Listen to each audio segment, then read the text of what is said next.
if you'd be interested, but I'm taking a group of my players, a very highly successful coach at Manitowoc. He said, I'm taking a group of my players to a basketball FCA camp in Rensselaer, Indiana. And I'd love to take Tony along, if he's willing to go.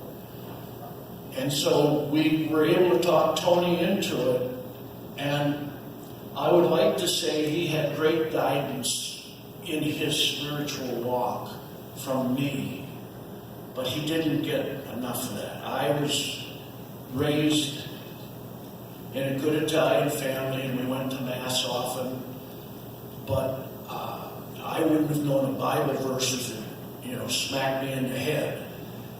And we tried to demonstrate what mattered, but he needed, at that time in his life, precisely what Brian offered. He went to that camp, and he came home so different. It was an incredible experience for him. I don't even think they run an FCA camp for just basketball players.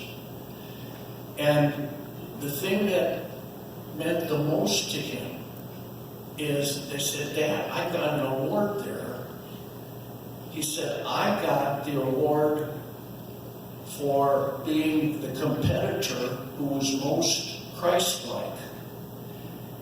And that changed that young man so that we never had an issue with him on that move. And it was a serious issue prior to that.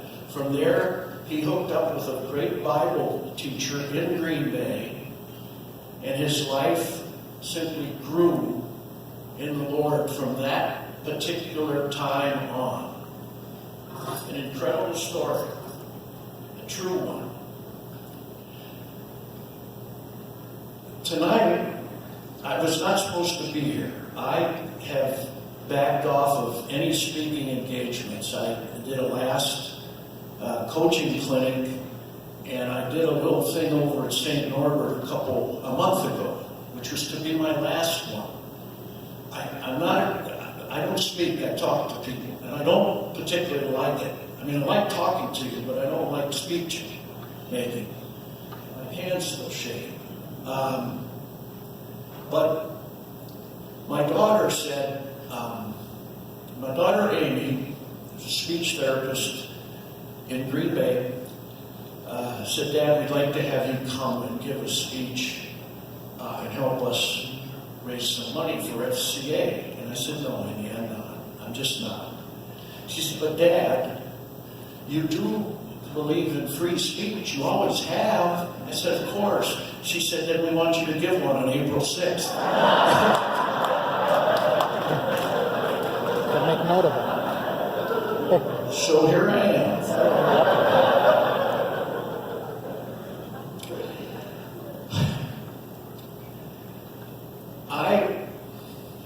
What I want to do, I want to talk about what the Lord has done for me, for us. I want to do that.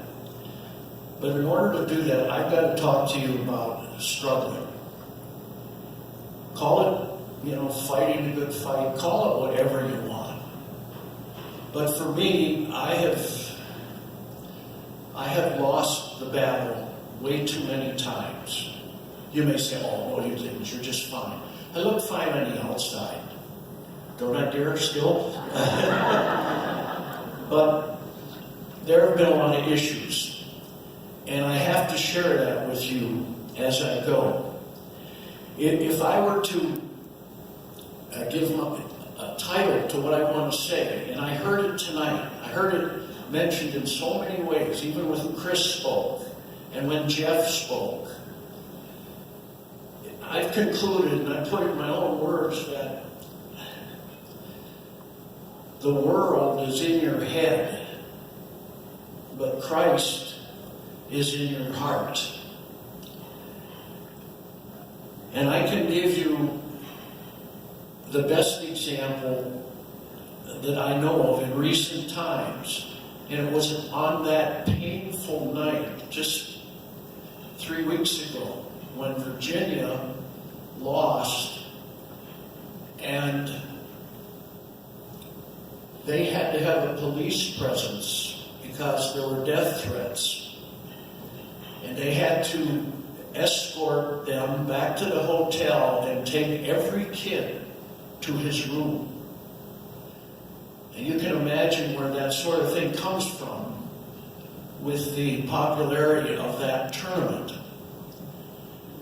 In spite of that, knowing that, he was able to come out of the locker room when he was told he did not have to do that. I didn't hear it. To this day, I still haven't heard what he said. All I know is his people, his communications guy and associate AD said, Tony, you don't have to go out there. It just, it's right after. It's raw. I mean raw. In that setting, he went out, and I'm told he probably did as much good as had they won and gone deep into the tournament. And I didn't know any of that because I was worried. I wasn't at the game. But I went to his hotel room just to sit there to see what he would be like, see if he was okay when he came into his room. And as soon as he walked through the door, I knew everything was fine. It was incredible how fine and calm and poised and sad he was. And that had an impact on me that I could have been impacted by nothing else in that way.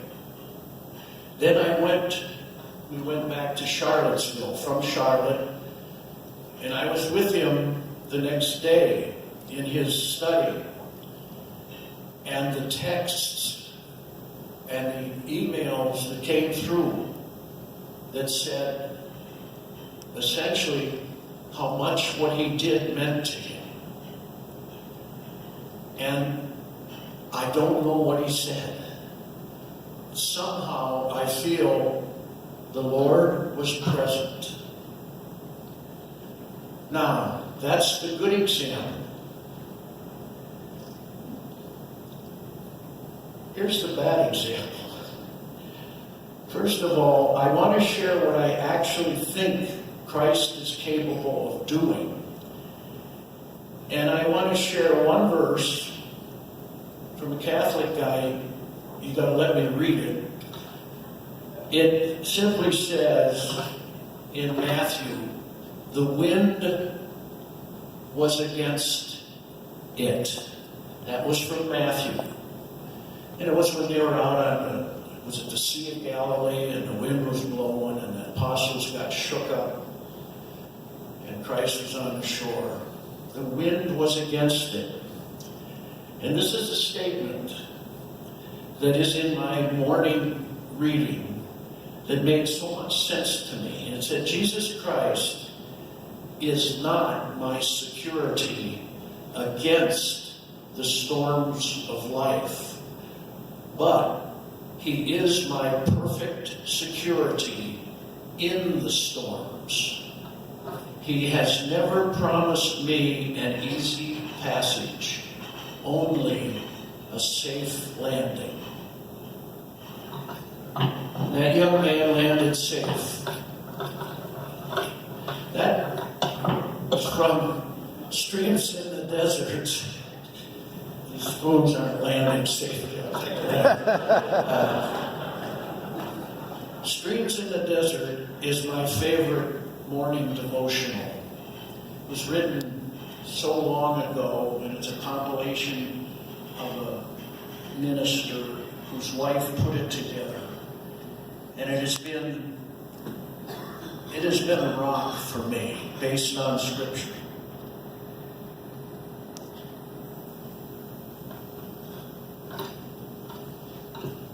Now you see why this is my last speech. The poor example. I just hesitate. I hate getting into this. Tony handled his situation the right way. I went out to Washington State after 40 years of retirement. And I only went for one reason, basically, and that was because they wanted him as a head coach, but he had never been a head coach. So they said, will you just give us a few years and then we can give him the job. So I did that. We were out there and we were terrible. I mean, absolutely, it was just really bad. We lost. We lost ugly. I mean, I'm used to having people say, you know, they're boring, but usually it was in a win. But when you hear them say they're boring and ugly, it hurts. And, you know, I thought, listen, my team's coming off a Final Four. I rebuilt several programs, a number of high school programs, that's all I did. How can these guys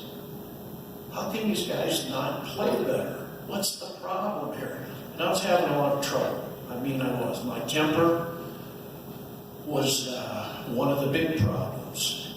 And it was Christmas of my third year there. And Tony and his family, of course, were there. I think Amy and Kathy were there. And Tony's daughter, Anna, was 5 years old. And I've carried this with me ever since. And she hands me this with crayons, construction paper.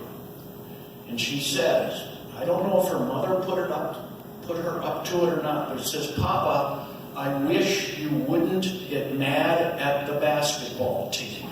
Please control your temper. I love you.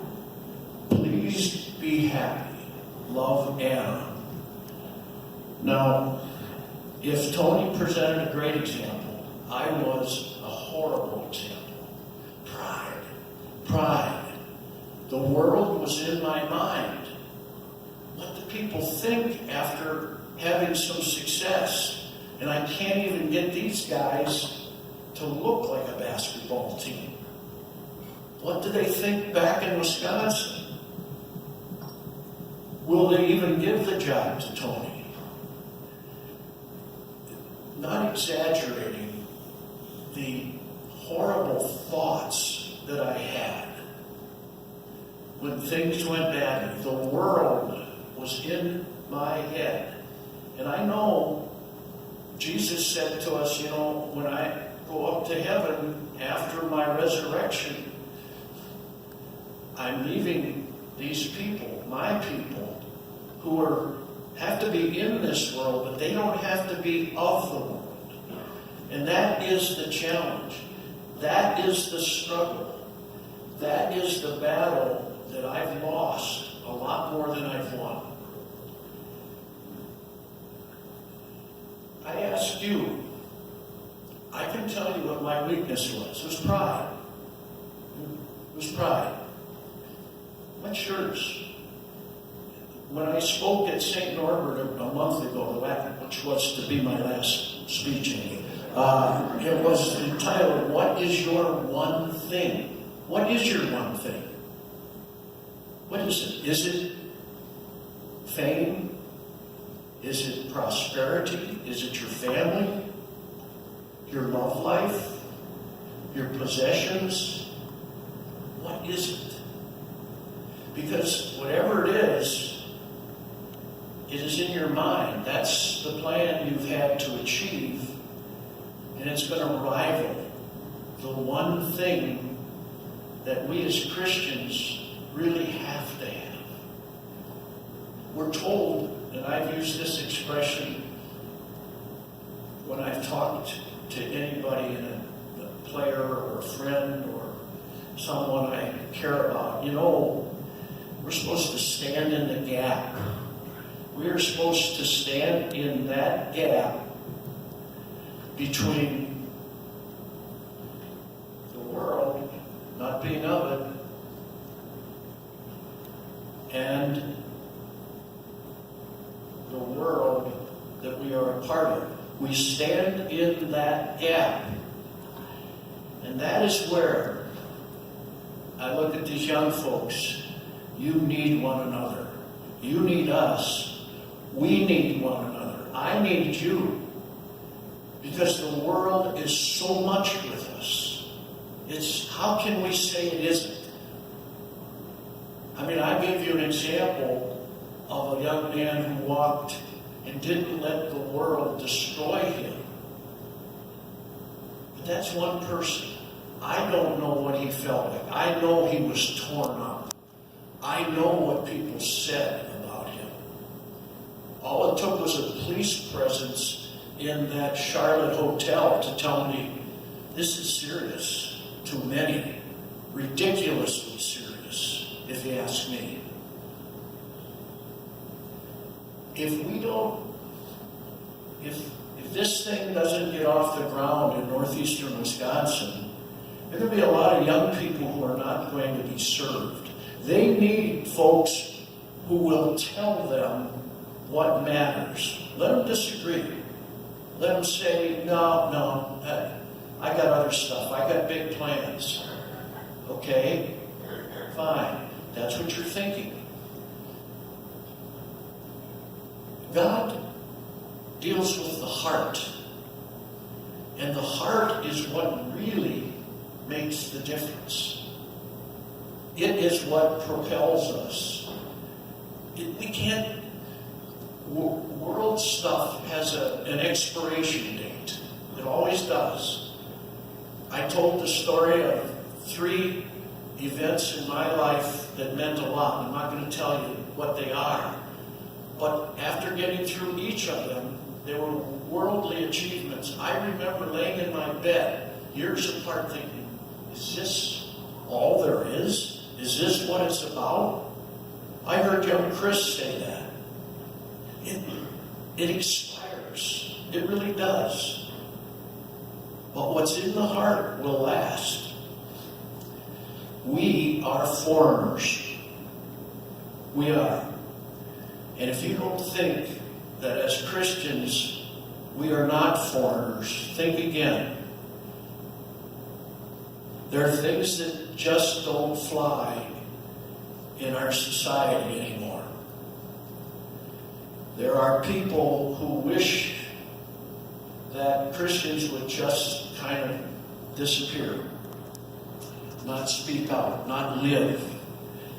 And if these young people, and those of us who aren't so young, can't find kindred spirits among our population, I don't know if we're strong enough to win that battle. I just don't know. And it's more than religion. I know that. It's faith. It's about what is in our hearts. Now, my challenge, and I have a very simple explanation. The challenge, the fight that I'm waging is when my wife Ann, she's here, I'm not reading to her. She always says the same thing. She doesn't come with me. She's here tonight because she said finally it's done. But she always said, you know, you read your speech, you read it poorly, and what you read wasn't worth reading. But you can't say that tonight. You can say I read it, and maybe I read it poorly. But anyhow, we were celebrating our 50th wedding anniversary a few years ago. And it was hell for me putting up with her. You know, for her, it was a little slice of heaven.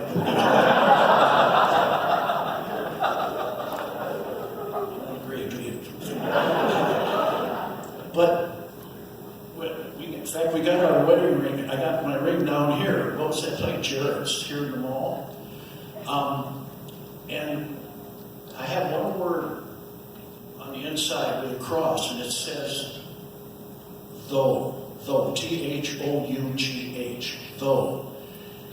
And I admit, I was a victim, not so much anymore, hardly at all anymore, of the prayer life that says, you know, if, Lord, if this will work out, if everything goes well for my children, if we can stay healthy, if this team does well, if we can retire comfortably, If, then Lord, I will honor and trust you.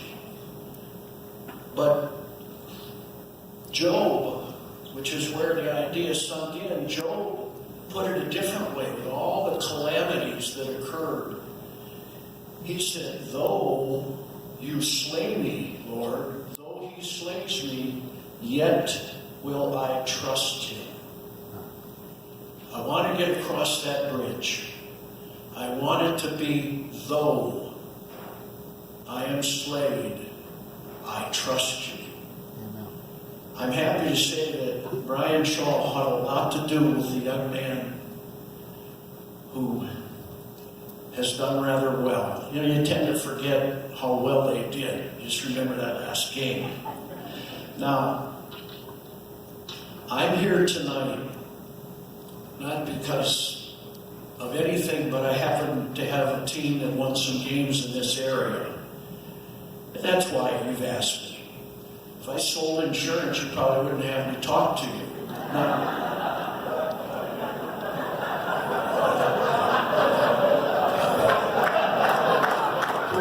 how many guys have I insulted? But the message is simple. When I always took rather poor programs over, that was my deal, because I could do it my way. And I wanted to do it my way. I didn't want people saying, well, you know, traditionally this is how we always did it. You know, so-and-so was so outstanding. We don't know if you can fill his shoes. I didn't like that. I wanted to do it my own way. And it was actually, I think in Green Bay when it dawned on me, I said, what? I was just really coming to grips with this person called Jesus. And there's a passage in Hebrews that said, study him. Look at him. He was in the race from start to finish. Look and see how he did it. So I did. I became aware. I became aware of how he did it. And remember, you take over something that is struggling, and you can't do it like everybody else. So they said, you got to recruit great players, you got to play an exciting game, you got to go up and down, you got to get on TV, you got to sell your program, you got to be a personality, you got to encourage the big backers, you got to do this and that and the other, which maybe you got to cheat, maybe you got to do something else. That isn't going to work. So I go to Green Bay, I'm going to recruit some lottery pick, even at Wisconsin, even at Virginia. You recruit, I've heard Tony say it because I used to, you got to recruit people you can lose with. What did Jesus do? How did he live that would have enabled somebody to build a program, a business, a life? We know he was humble. That we know. The humblest person perhaps ever. We know he was passionate. Anyone who's willing to go to his death has a real passion. A quiet one, but a passion. We know that he took a group of people and united them. We know that he spoke of servanthood as a way to greatness. And we know, and these are all recorded in the good book, we know that he said, be thankful always. Now, you're trying to build a program or business. You look for humble people. You don't need know-alls. You want people that'll be passionate about what they're doing, especially if you want them to play some defense. They have to have a passion for that side. You want them to be united in a way that they don't care who gets the credit. They know that the strength is in the whole. It's not in the individual parts. And you want a system that's built on servanthood, whether it be a lot of help on defense, a lot of screens to get people open, a lot of movement of the ball. And then the wisdom that you get is usually when you get drilled, get beaten badly, get criticized. The wisdom is there, but you have to say thankful instead of saying, well, it was their fault. The referees, my assistants didn't recruit well. You say thank you and you learn. No, those were the concepts that our program was built on, and those are the concepts that last. In fact, if you look at this, they are built to last. This was a camp shirt, I guess, from last year. My son doesn't give me anything, but he gives me a stinking camp shirt every time. Humility, passion, unity, servanthood, thankfulness. He recruits to that. If a guy doesn't, people don't know, they lost 4 kids who would have been seniors this year that left because they wanted to play in a more up-tempo game. 2 of his 3 top scorers were seniors and went elsewhere. He didn't have them. He had the best big man in the country who transferred to Virginia.